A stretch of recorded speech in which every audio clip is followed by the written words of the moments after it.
psycho time! Yay! It's psycho time! 10, 4, 3, 2, 2! Psycho!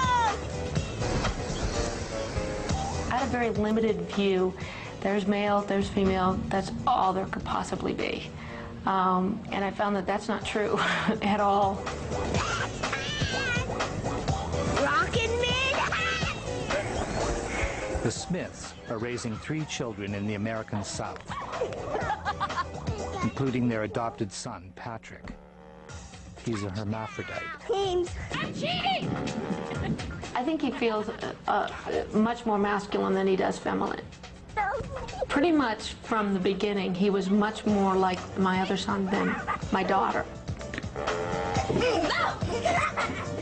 He's always liked to play rough, loves skateboarding just like me, and rollerblading, bikes. The Smiths have had their hands full protecting Patrick, not only from the spills of rough play, but from something far more menacing, the doctors. They wanted to turn this rambunctious little boy into a girl.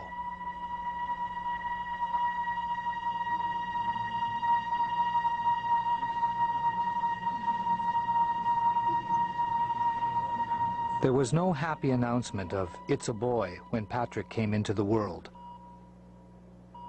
As the adoptive mother, Helena attended the birth.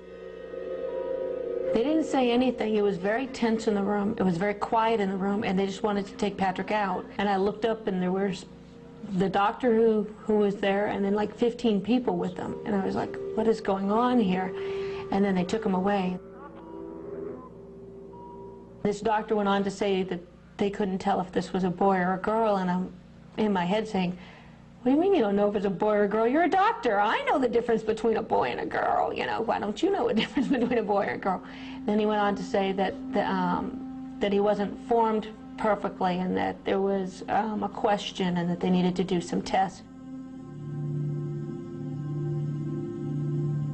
Patrick had a tiny penis and a single testicle.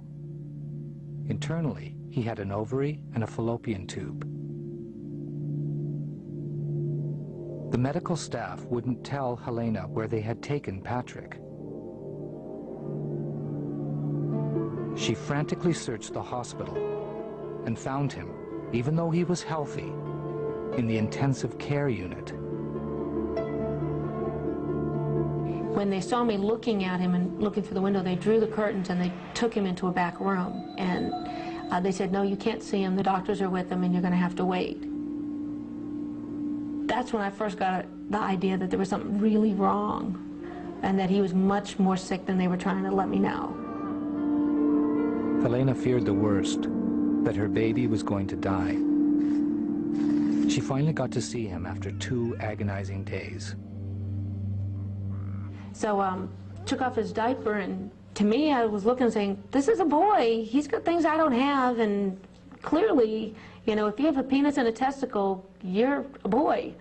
And they said, well, no, that's not necessarily true. I said, well, explain to me, why not? They said, well, sometimes things look different than they really are. Tests showed that half of Patrick's male chromosomes were missing. The doctor wanted to surgically turn him into a girl.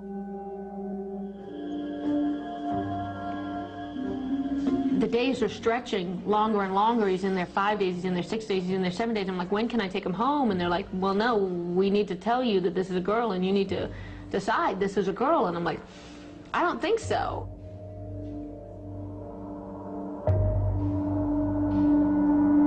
Helena says the doctor and his team of medical consultants tried a new approach with her. Although they told me that because of him missing a chromosome, he was going to be short and he was going to be retarded, and that I wouldn't want to adopt him. And I was like, yes, I do. I love him. I want to take him home. I don't care what your problem is. You know, he's mine, and I'm taking him home. Helena's stubbornness paid off. After 11 days, Patrick left the hospital intact. We took him home in a tux. I got so mad at them, I put him in a tux and I took him home with a little bow tie on him because I wanted to, you know, tell him, so there.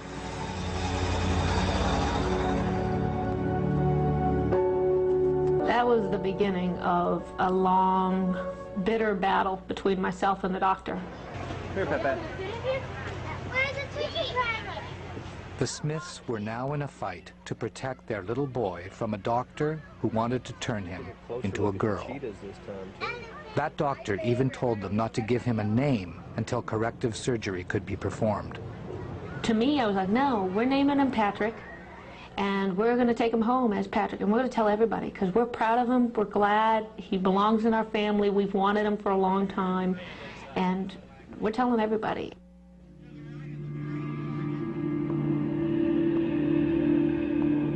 But the doctor wasn't finished. He told the Smiths Patrick's single testicle might become cancerous and should be removed.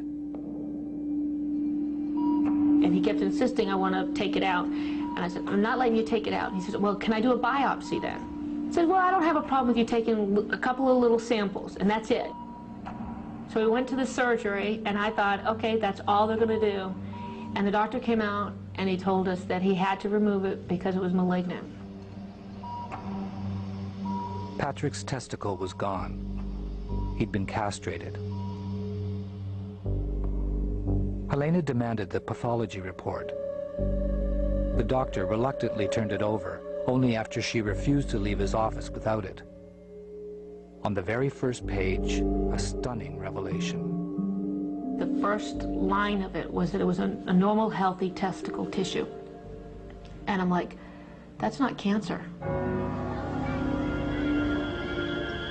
This doesn't make sense. How can they do this? How can they remove an organ, first of all, without consent? Because I got the consent form, and sure enough, it only said biopsy. He didn't have permission to remove it. And the fact that it was healthy and that Patrick was in no imminent danger. I'm reading all these reports going, why is this going on? Why did this guy do this to Patrick? Uh-huh. Who's the one? The Smiths are suing, but that cannot change what happened to Patrick. He is now a eunuch. Prior to these surgeries, he clearly had a penis and a testicle and looked that way.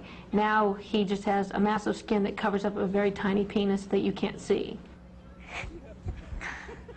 The surgery took away Patrick's natural ability to produce testosterone. I'm gonna ask her.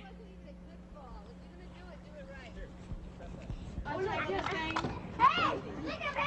He's very small for his age. He's very short for his age. He has no muscle tone. He can't keep up with the other kids playing. A lot of times when he's playing, he has to stop and he has to rest or he has to sit down. Oh! Very good at it. Let's go! He was about a year and a half or 2 years old, and he looked up at me one day with kind of almost a sad look on his face and said, Daddy, is I gonna be a big boy? And it just kind of like tugs at your heart a little bit, and what he's had to go through, I just looked at him and said, yes, you will be. For now, Patrick is taking growth hormones. Later, he'll get testosterone to keep him looking male. He'll need to take it all his life.